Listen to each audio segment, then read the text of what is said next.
السلام علیکم ناظرین، میرے بھائیوں، میرے دوستوں۔ آج میں بات کرنا چاہ رہا تھا کرونا کے حوالے سے کہ کرونا کے حوالے سے کافی ساری کنسپریسیز پھیلی ہوئی ہیں کہ پتہ نہیں کس کی سازش ہے، یہ ہو رہا ہے وہ ہو رہا ہے۔ آج اس حوالے سے تھوڑی سی بات کروں گا۔ تو مختلف تھیوریز ہیں، کہتے ہیں کہ جی حادثاتی طور کے اوپر اس کا اخراج ہو گیا ووہان کی لیبارٹری سے۔ کچھ کہتے ہیں کہ جی اسرائیل کی کارستانی ہے، آبادی کو کنٹرول کرنے کا کوئی منصوبہ ہے، جاسوسی کی جا رہی ہے، 5G ٹیکنالوجی ہے، پتہ نہیں کیا ہے۔ اور سب سے جو خوبصورت بات کی ہے نا، وہ ہمارے پڑوسی نے کی ہے، جناب بھارت نے۔ وہ کہتا ہے کہ جی مسلمان پھیلا رہے ہیں۔ تو جتنے منہ اتنی باتیں۔ کیا کہا جا سکتا ہے کسی کے بارے میں؟ یوگنڈا کے پریزیڈنٹ سے کسی نے پوچھا کہ جناب آپ کے ملک میں کرونا کا کوئی ایک بھی مریض نہیں ہے؟ تو اس نے بڑا خوبصورت جواب دیا۔ اس نے کہا کہ ہمارے پاس ٹیسٹنگ کٹ ہی نہیں ہے۔ تو دیکھ لیں، بہرحال مختلف تھیوریز ہیں۔ سب سے پہلے بات کرتے ہیں 5G کے حوالے سے۔ 5G میں اس وقت جب آپ سے بات کر رہا ہوں تو میں اپنے جو فون ہے اس کا نیٹ ورک میرا 4G کے پہ چلتا ہے، 3 کا نیٹ ورک ہے۔ اور جب 5G آئے گا تو 5G استعمال کروں گا، کیونکہ ٹیکنالوجی ہوتی ہے انسان کی زندگی کے اندر آسانیاں پیدا کرنے کے لیے۔ تو جہاں تک تعلق ہے کہ جی 5G آئے گی، لوگ مرنا شروع ہو جائیں گے، یہ ہو جائے گا وہ ہو جائے گا، یہ لوگ پھر اتنا خرچہ کیوں کر رہے ہیں کہ اگر 5G سے لوگوں نے مرنا ہے بعد میں، اتنی اموات ہونی ہے کہ دنیا کی آبادی شاید اس سے کنٹرول ہو جائے گی، پھر کیا ضرورت ہے 5G کے ٹاورز لگانے کی؟ کیا ضرورت ہے جب لوگ ہی نہیں ہوں گے؟ کون استعمال کرے گا 5G کو؟ دوسری بات، آبادی کنٹرول کرنے کا۔ ہم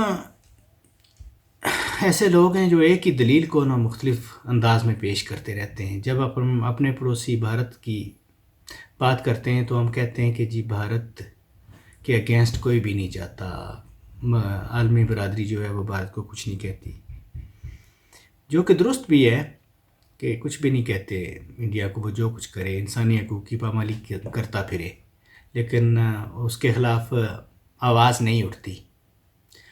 تو عموماً یہ دلیل دی جاتی ہے کہ بھارت ایک بڑی مارکیٹ ہے، بڑی منڈی ہے، تو اس وجہ سے جی وہ کوئی بھی دنیا کی جو طاقتیں ہیں وہ اپنی تجارت کو خطرے میں نہیں ڈال سکتی۔ تو دنیا کی وہی طاقتیں اب آبادی کو کنٹرول کر رہی ہیں۔ آبادی کو اگر کنٹرول کریں گی تو کنزیومرز کم ہوں گے کہ نہیں ہوں گے؟ تو کنزیومرز کم ہوں گے تو وہ کس کو بیچیں گے اپنی پروڈکٹ جو بھی ہوگی وہ کس کو بیچی جائے گی؟ آبادی کنٹرول ہو جائے گی۔ اسی طرح امریکہ کہہ رہا ہے کہ چائنا نے پھیلایا ہے، چائنا کچھ کہہ رہا ہے، پاکستانی کہہ رہے ہیں کہ جناب آرام، کوئی مسئلہ نہیں، کعوہ پیو آرام آ جائے گا۔ دوسرا کہتے ہیں کہ جی ویکسین آئے گی، تو ویکسین کے آنے سے پتہ نہیں اس میں کیا ہوگا، نینو ٹیکنالوجی سے اس کے اندر کچھ شامل ہوں گے پارٹیکلز، جو پتہ نہیں چپ بنے گی۔ یہ چیزیں یقین کرنے والی نہیں ہیں۔ جہاں تک چپ کا کنسیپٹ ہے، چپ کوئی نئی بات نہیں ہے، کافی عرصے سے یا لوگوں کی اپنی چوائس ہے، اگر وہ کروانا چاہتے ہیں تو کر لیتے ہیں۔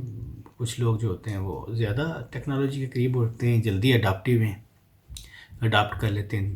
کچھ لوگ ہیں جو استعمال کرتے کرتے یوز ٹو ہوتے ہوئے انہیں دیر لگتی ہے۔ ابھی موبائل فون جس کے اوپر میں آپ سے بات کر رہا ہوں، اس کے بارے میں کہتے تھے کہ جی اس میں کیمرہ لگا ہوا ہے، یہ ہوا ہے، پرائیویسی آپ کی ایٹ سٹیک ہے۔ پھر یہ ہے کہ آپ نہ یوز کریں۔ اگر آپ کو اپنی پرائیویسی اتنی عزیز ہے تو یہ چوائس ہے، کوئی آپ کو گن پوائنٹ پہ نہیں کہے گا کہ جی آپ یہ چیز جو ہے نہ کریں، آپ فون نہ رکھیں. آپ پیسے پے کریں گے انہیں جناب، اپنا فون لیں گے، استعمال کریں گے اسے. 5G کے پیسے دیں گے تو 5G استعمال کریں گے. اب امریکہ میں مختلف ایئرپورٹس کے اوپر لگے ہوئے ہیں تھرمل ڈیٹیکٹرز، جو کہ عام سی بات ہے. لیکن یورپ میں جب بھی تھرمل ڈیٹیکٹرز کی بات کی جاتی ہے تو بڑی اپوزیشن کا سامنا کرنا پڑتا ہے. لوگ کہتے ہیں کہ نہیں، ہم نے نہیں یہ یوز ہونے دینی، کیونکہ یہ بیسیکلی اس طرح سمجھ لیں کہ انسان کو بالکل وہ مشین کے آگے وہ نیکڈ ہوتا ہے، بالکل ہو جاتا ہے. تو یہ کہتے ہیں کہ جی نہیں، ہم نہیں کرنے دیں گے. یورپ میں کہیں بھی نہیں یوز ہو رہی تھرمل ڈیٹیکشن، جس کے لیے اس کے ساتھ مطلب یہ کر لیتے ہیں کہ جی مطلب تھوڑی بہت تلاشی لے لی، لیکن تھرمل ڈیٹیکٹر کہیں بھی نہیں ہے. کئی ملکوں میں ہے کہ جی آپ اپنے ڈیٹا جو ہے لوگوں کا وہ ای میل کے تھرو نہیں بھیج سکتے. وجہ اس کی یہ ہے کہ سینسٹیو ڈیٹا ہوتا ہے، کسی بھی انسان کا پرسنل ڈیٹا اگر وہ چوری ہو جائے، ایون کسی کا نام تک جو ہے وہ نہیں، زیادہ عرصے تک کوئی بھی جو میں اگر کہیں پہ جا کے کوئی اپنی انفارمیشن شیئر کرتا ہوں، اپنا ڈیٹا دیتا ہوں، کچھ عرصے کے بعد انہیں وہ ڈیٹا ڈیلیٹ کرنا ہوتا ہے، کیونکہ وہ زیادہ عرصہ تک نہیں رکھ سکتے. تصویر نہیں لے سکتے ہم کسی کی، تصویر دوسرے کی اجازت کے بغیر نہیں لے سکتے. اگر ہم لیں گے تو کہہ سکتا ہے کہ جی نہیں، کیوں لیا آپ نے، تصویر ڈیلیٹ کرنی پڑے گی. تو اتنا آسان نہیں ہے یہ، ایسی کوئی بات تو نہیں ہے کوئی بیٹھا ہوا ہے کہ سازشیں کر رہا ہے اور آپ ان پہ یقین کرتے جائیں. مارک پومپیو امریکہ کا، وہ کہتا ہے کہ جی ہمارے پاس پکے ثبوت ہیں کہ یہ جو وائرس ہے یہ چائنا کی لیبارٹری سے لیک ہوا ہے، وہاں سے ان کی غفلت کی وجہ سے ہوا ہے. اب یہ دیکھنا یہ ہے کہ چائنا سے ہوا ہے یا جہاں کہیں سے بھی ہے یا نیچرلی آیا ہے، کچھ بھی ہے، لیکن وائرس موجود ہے. اب اس بات سے کوئی فرق نہیں پڑتا کہ وہ لیک ہوا ہے یا ویسے ہی ہے. وائرس موجود ہے تو اس کے لیے ہمیں کچھ کرنا پڑے گا. اس طرح کی بیماری کو ڈیل کرنے کے لیے جو رائج یا بہترین طریقے ہیں وہی استعمال کرنے پڑیں گے. پھر 5G کی ریڈیشن تو ہر چیز میں ہے. 2G اگر تھی تو اس میں بھی تھی، 3G میں بھی تھی، 4G میں بھی تھی. ایون جو گھر میں وائی فائی لگا ہوتا ہے اس کی بھی ریڈیشن ہوتی ہے. بلوٹوتھ کی بھی ریڈیشن ہوتی ہے. اور تو اور چھوڑیں یار، یہ جو ہم گھر میں LED لائٹ لگاتے ہیں، اگر اس کو آن کیا جائے تو اس میں سے بھی ریڈیشنز نکلتی ہیں. تو ریڈیشن سے کہاں جائیں گے بھاگ کے؟ سورج کی روشنی آتی ہے نیچے، اس میں بھی ہوتی ہے ریڈیشن. اب یہ ہے کہ ریڈیشن کا سیف لیول کیا ہے. اگر ریڈیشن سے متعلق اکوپمنٹ یوز کریں گے تو ریڈیشن تو ہوگی. جہاں تک ہمارا تعلق ہے، ہم مسلمان ہیں. ہمارے جو باہر نکلتے ہیں لوگ وہ کہتے ہیں کہ یار مرنا ہے، مر جائیں گے، کیا ہے مرنا ہے، جس دن اسی دن مریں گے. لیکن یہ بات بھی لاجیکل نہیں ہے، کیونکہ انسان کو اللہ نے زندگی دی ہے تو اس کی حفاظت کرنی چاہیے، لک آفٹر کرنی چاہیے. مرنے اور عزت سے مرنے میں بڑا فرق ہوتا ہے. اور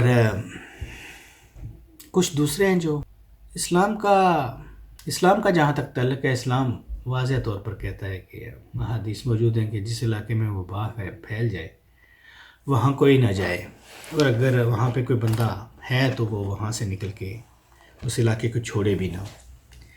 قحط کا زمانہ تھا، حضور صلی اللہ علیہ وسلم کے پاس کوئی آیا بندہ کسی دور دراز علاقے سے کہ بیعت کرنی تھی اس نے.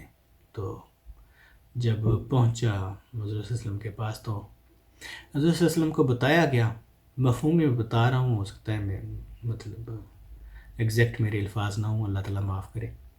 تو اس نے کہا کہ میں نے بیعت کرنی ہے. تو حضور صلی اللہ علیہ وسلم نے فرمایا کہ دور سے واپس لوٹا دیا کہ تم جاؤ، بیعت تمہاری ہو گئی ہے. دوسرا یہ کہتے ہیں جناب، کئی لوگوں سے میں نے سنا ہے کہ کیسی موت ہے جی، اللہ تعالیٰ کا عذاب ہے، موت ہے، آرام موت ہے. آرام موت شاید کوئی نہیں ہے، اس سے مرنے والا شہید ہے. تو صرف یہ ہے کہ اللہ کی رضا کے اوپر راضی ہو جائے، کہیں پھیل جاتی ہے وہاں سے نہ جائے. تو اس کوشش میں اگر وہ رہنے کی کوشش میں اگر وہ اس دنیا سے چلا جاتا ہے تو وہ شہید ہے. ہمارے ملک کے جو مولوی حضرات ہیں، بڑا مسئلہ ہے مولویوں کے ساتھ کہ کوئی بھی مولوی جو ہے نا، یا کوئی بھی انسان، ہاں سارے انسان ہی ہیں، مولوی ہونا ضروری نہیں ہے. کوئی بھی مولوی جو ہے 100% سچ نہیں کہتا. لیکن مزے کی بات یہ ہے کہ کوئی بھی مولوی وہ اچھی بات بھی کر سکتا ہے، کسی بھی وقت میں کوئی اچھی بات آپ کو بتا سکتا ہے. تو بڑا مشکل ہے، بعض دفعہ مشکل ہو جاتا ہے کہ ڈیسائیڈ کرنا کہ کون سی بات صحیح ہے، کون سی بات صحیح نہیں ہے. تو کرنے کی بات یہ ہے کہ بیماری ہے، اس کو آن دا فیس آف اٹ قبول کریں. کچھ بھی ہے، سازش ہے، جو کچھ بھی ہے، اس کو جو احتیاطی تدابیر ہیں وہ کرنی چاہیے. پاکستان کا مسئلہ یہ ہے کہ ظاہر ہے پوری دنیا میں آپ دیکھ لیں کہ سارے اسلامی ممالک، پاکستان ہی تو نہیں ہے نا، بہت سارے اسلامی ممالک ہیں، وہاں سب ہر جگہ پہ جو ہے مساجد میں جانے پہ پابندی لگی ہوئی ہے. لیکن پاکستان کے جو لوگ ہیں، جو مولاناز ہیں، وہ پاکستان میں مساجد بند نہیں ہیں. دوسرے لفظوں میں یہ بات کہنا چاہ رہا ہوں کہ سازش ہے. کہتے ہیں کہ جی اب پتہ نہیں تاریخ اتنی ہو جائے گی اور اس دفعہ ہو سکتا ہے حج نہیں ہوگا، کچھ بھی نہیں ہوگا، طواف رک گیا جی، یہ ہو گیا جی، وہ ہو گئے. تو اس میں پریشانی کی کیا بات ہے؟ دیکھو، مصیبت اگر ایک اللہ کی طرف سے آئی ہے تو انسان کے اوپر فرض ہے کہ وہ اپنی جان کی حفاظت کرے. اور اگر اس نیت سے وہ نہیں طواف نہیں کر سکتا تو نہ کرے. باقی جو وہ اب عبادات اپنے گھر کے اندر کر سکتا ہے وہ کر لے، اللہ تعالیٰ قبول کر لے گا. اللہ تعالیٰ نیتوں کا حال بڑے اچھے طریقے سے جانتا ہے. اب اگر فرض کرو میں نے حج پہ جانا تھا، میں اس سال نہیں جا سکوں گا، تو نہیں جا سکتا کوئی بندہ، اگر اس کا مطلب یہ تو نہیں ہے کہ میں گھر کے اندر جو ہے نا، میں کسی کو کہنا شروع کر کہ وہ ذمہ دار ہے، اس وجہ سے یہ نہیں ہوا، مغرب ذمہ دار ہے، ان کی وجہ سے یہ جو وبا پھیلی ہے، یا انہوں نے کوئی سازش کر دی ہے. ایسی کوئی بات نہیں ہے. دوسرا یہ ہے کہ اگر آپ گھر پہ رہتے ہیں تو پھر ٹھیک ہے، ظاہر ہے رہنا چاہیے، احتیاط ضروری ہے. لیکن اگر باہر نکلتے ہیں، مجبوری ہے، تو نکلیں بھی، لیکن پھر گلہ نہ کریں. ظاہر ہے یا باہر نکلیں گے تو آپ کو بیماری لگے گی، تو مجبوری ہے اگر باہر رہنا تو پھر زور رہیں، لیکن پھر گلہ نہیں بنتا، کیونکہ یہ پروٹوکول کے خلاف ہے. یہ جو انتظامی معاملہ ہے، اس میں باہر نکلنا یہ اچھی بات نہیں ہے، اگینسٹ دا لا ہے. اگر آپ کرتے ہیں تو پھر آپ کو کنسیکوینسز پھر برداشت کرنے پڑیں گے، یا پھر مارے گا کوئی باہر پولیس والا، یا پھر کیا ہوگا کہ آپ کو بیماری لگے گی. پولیس والوں کے مارنے کی جہاں تک بات ہے، وہ بھی غیر انسانی ہے، پولیس والوں کو بھی نہیں مارنا چاہیے. تو لیکن کوئی نہیں مارتا. ادھر جو سویلائزڈ ملک ہیں اس میں پولیس کسی کو بھی انسانوں کی طرح ٹریٹ کرتی ہے. یہ بھی ہمارے ملک کا المیہ ہے کہ وہاں پہ قانون اتنا کمزور ہے کہ اگر پولیس والا زیادتی کرے تو قانون حالانکہ موجود ہے کہ وہ قانون والا کے آگے پولیس والا بھی جواب دے ہے، لیکن وہ کوئی بھی نہیں اس کو نہیں مانتا، نہ ہی کوئی امپلیمنٹ کرواتا ہے، نہ ہی کرتا ہے، نہ ہی لوگوں میں اتنا شعور ہے کہ وہ کہہ سکیں کہ کسی نے بلا ضرورت اس کے ساتھ ناانصافی کی ہے. برائے اینی وے، یہ تھی کوئی گپ شپ آج کی. انشاءاللہ بہت جلد آپ سے دوبارہ ملاقات ہوگی. اپنا بہت سارا خیال رکھیے گا.